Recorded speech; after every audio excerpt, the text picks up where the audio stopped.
கிறிஸ்துவுக்குள் பிரியமான தேவ பிள்ளைகளே, காட்டுக்கு ராஜா யானை. இது யானையா? எருமை. உனக்கு ஆமை என்ன தெரியுமா? தெரியும் தெரியும். அதுக்குள்ள ஓடெல்லாம் வச்சுட்டு நடந்து போவேன். இது ஆமை கரடு முடான பாதை. கரடு முரடான பாதையும் கடந்துச்சாமா. இப்படி கடந்து இது சிரிச்சாங்க இல்லையா, அற்பமாக நினச்சாங்க அதை. ஆனால் இப்போ என்ன ஆகி போச்சு, இந்த ஆமை தான் முயலை காப்பாற்றி அன்பு காட்டி இரக்கம் காட்டி.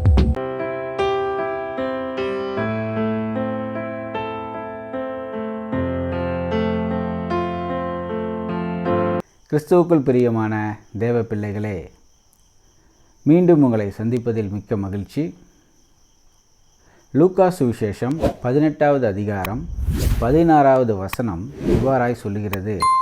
இயேசுவானவர் சொல்லுகிறார், சிறு பிள்ளைகள் என்னிடத்தில் வருகிறதற்கு இடம் கொடுங்கள், அவைகளை தடை பண்ணாதிருங்கள், தேவனுடைய ராஜ்யம் அப்படிப்பட்டவர்களுடையது. இந்த நிகழ்ச்சியும் கூட அப்படிப்பட்டவர்களுடையது தான். ஏனென்றால் சிறு பிள்ளைகளை என்னிடத்தில் வரவிடுங்கள் என்று இயேசுவானவர் ஏன் சொன்னார் என்றால், சிறு பிள்ளைகளிடத்தில் ஒரு விஷயத்தை கூறும் பொழுது அவர்கள் அதை அப்படியே செய்து முடிப்பார்கள். அதனால்தான் இயேசுவானவருக்கு சிறு பிள்ளைகள் என்றால் அலாதி பிரியம். சரி, நாம் இப்போது கதைக்கு போகலாம். நான் உங்கள் சாம்சன். ஐயா ஜாலி, நான் தான் ஜாலி பேசுகிறேன். சரி ஜாலி, நம்ம இப்போ மறுபடியும் நம்ம பிள்ளைங்களை எல்லாம் சந்திக்கிறதுக்கு, அதாவது கதை சொல்கிறதுக்கு நம்ம வந்திருக்கிறோம். இன்றைக்கி என்ன கதை சொல்லலாம்? தவளை கதை. அதுதான் அன்றைக்கே சொல்லிட்டோம்ல. காக்கா கதை. காக்கா கதையா? அது எல்லாருக்கும் தெரியுமே, அதையும் நம்ம சொல்லியிருக்கோம். சரி, நானே ஒரு புதுசாக ஒரு கதை சொல்கிறேன். நீ இந்த கதை சொல்லி முடிக்கிற வரைக்கும் தொந்தரவு பண்ணாமல் கதை கேட்கணும். அப்போ தான் மற்றவங்களுக்கு இடைஞ்சல் இல்லாமல் இருக்கும். சரியா? ஓகே. ஒரு பெரிய அடர்ந்த காடு. அந்த காட்டில் அங்கே நிறைய மிருகங்கள்லாம் இருந்துச்சு. காட்டுக்கு ராஜா யார்? காட்டுக்கு ராஜா யானை. இது யானையா? எருமை. இது எருமையா? உன்னை கேட்டால் கரெக்டான ராஜாவை தவிர மற்ற எல்லா ராஜாவையும் நீ சொல்லுவ. நானே சொல்கிறேன், காட்டுக்கு ராஜா சிங்கம். ஐயோ, எனக்கு பயம். ஓ, சிங்கத்தை கண்டா உனக்கு பயமா? சரி, ஓகே. காட்டுக்கு ராஜா சிங்கம் இல்லையா? அப்போது இந்த காட்டில் எல்லா மிருகங்களும் ஒரு நாள் கூடி சிங்கத்துக்கிட்ட என்ன சொன்னிச்சான், சிங்கராஜா சிங்கராஜா, நம்மளுடைய மந்திரியாருக்கு வயசாயிடுச்சு, அதனால் புதுசாக ஒரு மந்திரியை நம்ம காட்டுக்கு தேர்ந்தெடுக்கணும் அப்படின்னு சொன்னிச்சிங்களாமா. அப்போது அந்த மந்திரி யாருன்னு கேட்டால், மந்திரி ஒரு வயசான ஒரு ஆமை. உனக்கு ஆமை என்ன தெரியுமா? தெரியும் தெரியும். அதுக்குள்ளே ஓடெல்லாம் வச்சுட்டு நடந்து போவேன். இது ஆமை வேகமாக நடக்குமா? ஆமை மெதுவாக நடக்கும். மறந்துட்டேன். ஆமை எப்படி நடக்கும்? மெதுவாக. ஆமை மெதுவாக நடக்கும் இல்லையா? இப்போ இந்த ஆமைக்கு வயசாயிடுச்சு. அதனால் எல்லாம் என்ன பண்ணாங்க, புதுசாக ஒரு மந்திரியை நியமிக்கணும் அப்படின்னு சொல்லி கேட்டாங்க. அப்போ சிங்கம் என்ன பண்ணிச்சு, சரின்ட்டு அந்த சிங்கத்துக்கு ஆலோசனை சொல்கிறது யாருன்னு கேட்டால் ஒரு பெரிய கரடி. அந்த கரடியை கூப்பிட்டு, சரி கரடியாரே, இப்போது இவங்க சொல்கிற மாதிரி ஒரு மந்திரி, நல்ல மந்திரியை ஒருத்தங்களை தேர்ந்தெடுக்கணும், யாரை தேர்ந்தெடுக்கலாம் அப்படின்னு கேட்டப்போ ஆமைகள்லாம் சேர்ந்துக்கிட்டு ஒரே சத்தமாக சொன்னிச்சு, எங்கள் கூட்டத்திலிருந்து தான் மறுபடியும் ஒரு மந்திரியை நீங்கள் தேர்ந்தெடுக்கணும் அப்படின்னு சொன்னிச்சான். முயல் என்ன பண்ணிச்சு, முயல்கள்லாம் சேர்ந்துக்கிட்டு, இல்லை நாங்கள் தான் புத்திசாலிகள், நாங்கள் தான் வேகமாக எல்லா காரியத்தையும் செய்வோம், இந்த ஆமை மாதிரி நாங்கள் ஸ்லோவாக செய்ய மாட்டோம் அப்படின்னு சொல்லி ஒரே கூச்சலாக போட்டு, நாங்கள் தான் மந்திரியாக நாங்கள் தான் இனிமேல் வருவோம், எங்கள் கூட்டத்திலேருந்து தான் தேர்ந்தெடுக்கணும் அப்படின்னு சொன்னிச்சிங்களாம். இப்போது இந்த முயல்கள் ரொம்ப சத்தம் போட்டுக்கிட்டு இருக்குது. கூச்சல் போடுறதை கேட்டேன்னா கரடியார் சொல்கிறாரு, எல்லாரும் சத்தம் போடாமல் இருங்க, இப்போது யார் மந்திரி ஆகணும் அப்படின்னு நான் முடிவு பண்ணுறேன் அப்படின்னு சொல்லிவிட்டு ஆமையையும் முயலையும் கூப்பிட்டு, சரி உங்கள் 2 பேருக்கும் நாங்கள் ஒரு பந்தயம் வைக்கிறோம். அந்த பந்தயத்தில் யார் ஜெயிக்கிறாங்களோ அவங்களுக்கு தான் இந்த மந்திரி பதவி அப்படின்னு சொன்னிச்சான். இந்த கதை உனக்கு தெரியுமா? எனக்கு தெரியும். என்ன தெரியும்? கடைசியில் முயல் தான் ஜெயிக்கும். சரி பார்க்கலாம் கதையில் யார் ஜெயிக்கிறாங்கன்னு. எனக்கு தான் தெரியும். சரி பார்ப்போம், பொறுமையாரு. இப்போது சரின்னு சொல்லி முயல்களும் ஆமையும் இந்த போட்டிக்கு ஒத்துக்கிறாங்க. இப்போ என்ன நடக்குதுன்னா, போட்டி நாள் அனௌன்ஸ் பண்ணுறாங்க. இப்போது இந்த போட்டியில் முயல்கள் ஒரே ஜாலியாக குதித்து என்ன பண்ணுது, ஏன்னா எப்படி நாம் தான் ஜெயிக்க போகிறோம், அதனால் நமக்கு தான் மந்திரி பதவி அப்படின்னு சொல்லி முயல்கள்லாம் நல்லா போட்டியெல்லாம், அவங்களுக்கு தான் ப்ராக்டிஸ் தேவையில்லை, அதுக்கு தானே வேகமாக ஓடும்.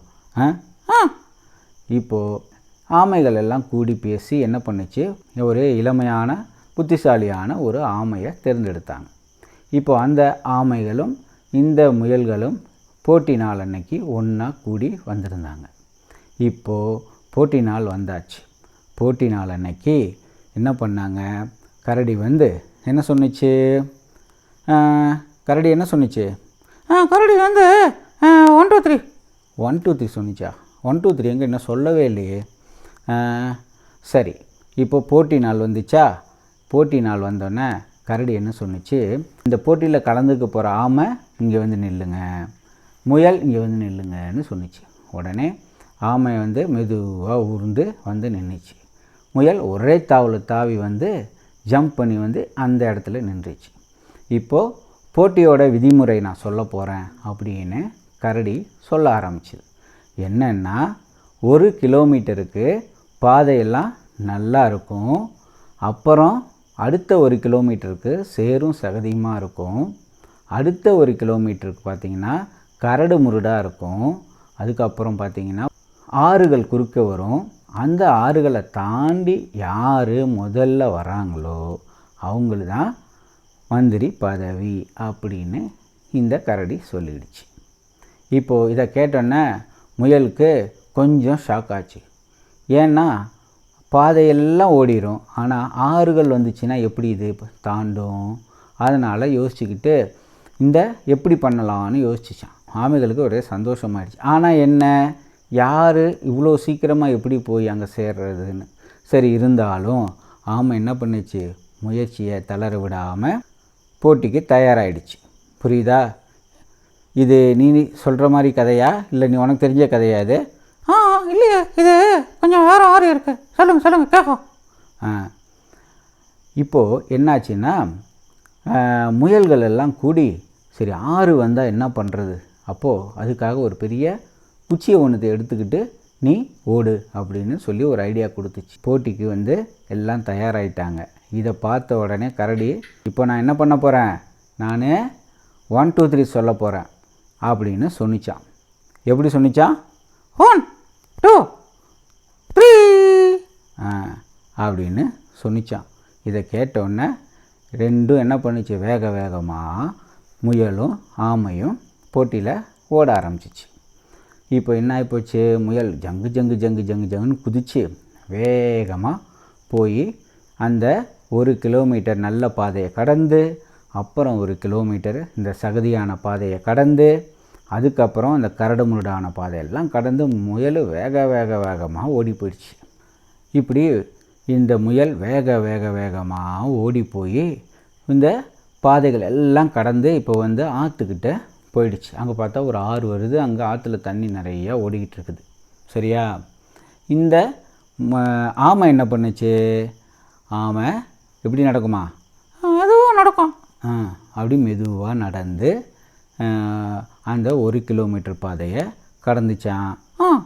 அதுக்கப்புறமேலு அந்த சேரும் சகதியான பாதையையும் கடந்துச்சான். அதுக்கப்புறம்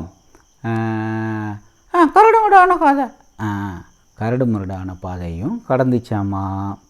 இப்படி கடந்து மெதுவாக போய் பார்த்தா ஆற்றுக்கிட்ட இந்த முயல் என்ன பண்ணிகிட்டு இருக்குது, அப்படியே ஜம்ப் பண்ணி ஆற்றை கடக்க பார்க்குது. ஜம்ப் பண்ணுதான் தண்ணிக்குள்ளே விழுகுது, ஜம்ப் பண்ணி தான் தண்ணிக்குள்ளே விழுகுது. இப்படியே பண்ணிகிட்டு இருந்தா. இப்போது ஆமை இந்த இடத்துக்கு வந்து அதை பார்த்தோன்னே முயலுக்கு ஒரு கோபம் ஆயிடுச்சான். ஆமையும் வந்துருச்சே, நம்ம எப்படி இப்போது ஜெயிக்க போகிறோம் அப்படின்ட்டு.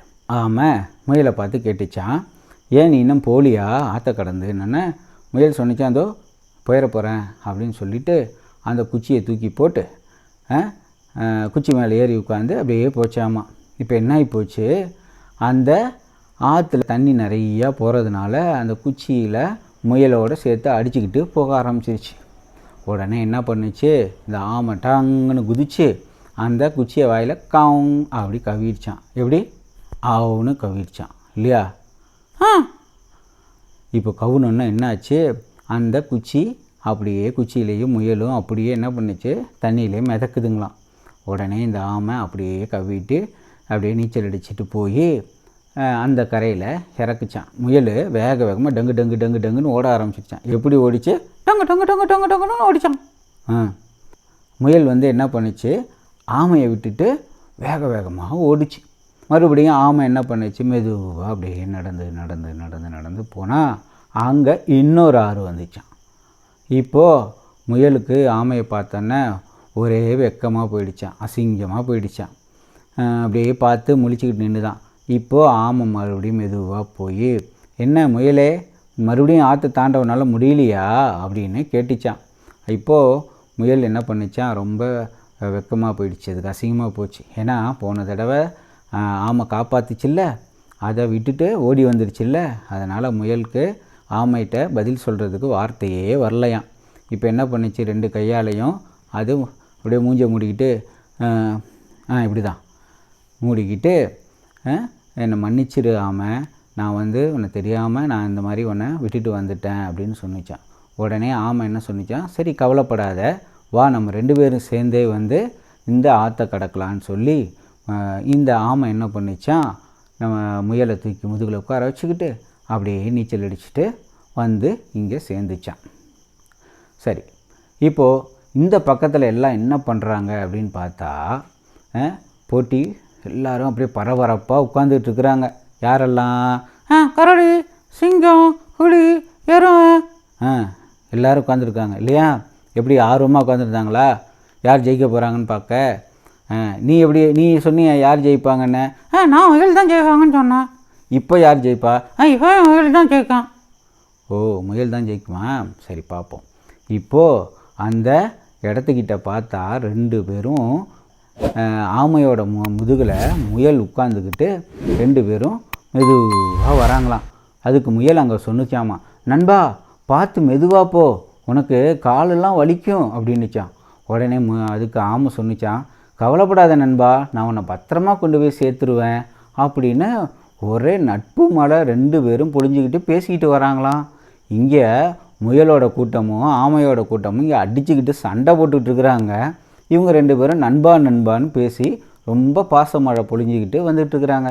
இதை பார்த்தோன்னே கரடிக்கு ஒரே ஆச்சரியம், என்னடா அது, இப்போ போகிறப்ப ஜங்கு ஜங்குன்னு குதிச்சுக்கிட்டு 2 பேரும் ஓடினாங்க, இப்போ பார்த்தா 2 பேரும் ஃப்ரெண்டாக வராங்களே எப்படி அப்படின்னு கேட்டோன்னே இந்த கிட்டக்க நெருங்கின உடனே என்ன பண்ணாங்க, இப்போது யார் இதில் வெற்றியாளர்னு அறிவிக்கிறதுன்னு ஒரு குழப்பம் வந்துடுச்சு. இப்போது அந்த ஜெயிக்கிறதுக்கான எல்லைக்கோட்டை வந்து 2 பேருமே ஒரே நேரத்தில் கிராஸ் பண்ணுறாங்க. இதை பார்த்தோன்னா இப்போ யார் வெற்றியாளர்னு அறிவிக்கிறது, ஒரே குழப்பமாக போச்சு இந்த கரடிக்கு. எப்படி, உன் கதை மாதிரி இருக்கா இது? இல்லை, இது வேறு கதை, இது வேறு முயல். இது வேறு முயல் வேறு ஆமை தான். இப்போது என்ன ஆச்சு, முயல் சொன்னுதான், இல்லை வெற்றியாளர் வந்து ஆமை தான், அதனால் இந்த ஆமையவே மந்திரிக்கு நீங்கள் தேர்ந்தெடுங்க அப்படின்னு சொன்னிச்சான். சரி, அதெல்லாம் போட்டோம், நீங்கள் எப்படி 2 பேரும் ஃப்ரெண்டானீங்க அப்படின்னு கேட்டப்போ தான் அந்த முயல் சொன்னிச்சான் நடந்த சம்பவங்களை எல்லாம். இது முயல் சொன்ன உடனே எல்லாரும் கேட்டுட்டு, உதவி செஞ்சவங்களுக்கு நம்ம என்ன பண்ணக்கூடாது, நம்ம அவங்கள அவமானப்படுத்தக்கூடாது, அதே மாதிரி அவங்க எப்படி நடக்கிறாங்களோ அவங்களுடைய நடை உடை பாவனை இதையெல்லாம் வச்சு நம்ம கிண்டல் பண்ணக்கூடாது அப்படின்னு சொல்லி முயல்கள் எல்லாம் சந்தோஷமாக இப்போது ஆமைக்கு அந்த பதவியை கொடுத்துருச்சிங்களாம். சரி குழந்தைகளா, இப்போ இந்த கதையெல்லாம் இது வரைக்கும் நீங்கள் கேட்டீங்க தானே? இதே மாதிரி வேதத்தில் என்ன சொல்லியிருக்குன்னு பார்க்கலாமா? இப்படி தான் யோபுல 8வது அதிகாரம் 7வது வசனம், உம்முடைய துவக்கம் அற்பமானதாக இருந்தாலும் முடிவு சம்பூர்ணமாக இருக்கும் அப்படின்னு சொல்லப்பட்டிருக்கு. நம்ம சொல்லுவோம் இல்லையா, ஆரம்பம் அற்பமானால் அதன் முடிவு அதிசயமாக இருக்கும் அப்படின்னு சொல்லி கேள்விப்பட்டிருக்கோம் இல்லையா? அதே மாதிரி தான் இப்போது இந்த முயல் ஆரம்பித்தப்போ வேக வேகமாக போச்சு. துரிதமாக கிடைத்த ஆசீர்வாதம் என்னவா போச்சு? வீண் விருதாவாய் போயிடுச்சிங்க. ஆனால் ஆமையோ நிறுத்தி நிதானமாக பொறுமையாக ஆரம்பம் எல்லாருக்கும் சிரித்தாங்க இல்லையா, அற்பமாக நினச்சாங்க அதை. ஆனால் இப்போ என்ன ஆகி போச்சு, இந்த ஆமை தான் முயலை காப்பாற்றி அன்பு காட்டி இரக்கம் காட்டினதன் மூலமாக இப்போ இவங்க 2 பேரும் நல்ல ஃப்ரெண்ட்ஸ் ஆகிட்டாங்க, திக் ஃப்ரெண்ட்ஸ் ஆகிட்டாங்க. இப்போது என்ன ஆகிப்போச்சு, அந்த ஆரம்பத்தில் அற்பமாய் நினைத்த காரியம் முடிவில் சம்பூர்ணமாய் முடிந்தது இல்லையா? இப்போ வேதத்தில் இப்படி நம்ம பார்க்குறோம். இப்போது நாமளும் அந்த மாதிரி நம்மளோட வீட்லேயும் பார்த்தோம்னா என்ன பண்ணுவாங்க, நீங்கள்லாம் படிக்கலை, நல்லா படிக்கலை, ஒழுங்காக இருக்கலைன்னு சொல்லி அப்பா அம்மாலாம் உங்களை சத்தம் போடுவாங்க தானே? ஏன் சத்தம் போடுறாங்க? நீங்கள் நல்லா வரணும்னு தான். ஆனால் என்ன பண்ணக்கூடாதுன்னா, அடுத்த குழந்தைகளோட நம்ம குழந்தைகளை கம்பேர் பண்ணி என்றைக்குமே நம்ம பேசக்கூடாது. ஏன்னு கேட்டால் தேவன் ஒவ்வொரு குழந்தைகளையும் ஒவ்வொரு ஆத்துமாவையும் ஒவ்வொரு நோக்கத்திற்காக படைத்தார் இல்லையா? அது நல்லா தெரியும் தானே? முயல் ஒரு காரணத்திற்காகவும் ஆமை ஒரு காரணத்திற்காகவும். இவங்க 2 பேரும் என்ன பண்ணாங்க, இவங்களையும் ஒப்பிட்டு பார்த்து என்ன பண்ணாங்க, பந்தயம் வச்சுக்கிட்டு இதெல்லாம் பண்ணக்கூடாது, இந்த மாதிரி பந்தயம் வச்செல்லாம் பண்ணக்கூடாது. அதே மாதிரி தான் ஒரு குழந்தை நல்லா படிக்குது, இன்னொரு குழந்தை நல்லா படிக்கலைன்னு சொல்லி நம்ம என்றைக்குமே கம்பேர் பண்ணவே கூடாது. ஏன்னு கேட்டால் தேவன் இந்த குழந்தைக்கு ஒரு தாளந்தும் அந்த குழந்தைக்கு ஒரு தாளந்தும்னு வச்சிருக்கிறாரு. அதனால் நிச்சயம் அந்தந்த குழந்தைகளுடைய திறமை என்னன்னு தெரிஞ்சு நம்ம அதுக்கு தகுந்த மாதிரி நம்ம வளர்க்கணும். அதே சமயத்தில் தேவனோடு பிள்ளைகள் இருப்பதற்கு நாம் அனுமதிக்கணும். எப்போவும் நம்ம என்ன பண்ணணும், தேவனோடு இருக்கிறதற்கு, வேதத்தோடு இணைந்திருப்பதற்கு நம்ம குழந்தைகளுக்கு நம்ம உறுதுணையாக இருக்கணும். சரி குழந்தைகளே, மீண்டும் உங்களை நல்லதொரு கதையோடு உங்களை சந்திக்கிறேன். அதுவரை உங்கள் சாம்சன். நான் ஜாலி. Praise the Lord.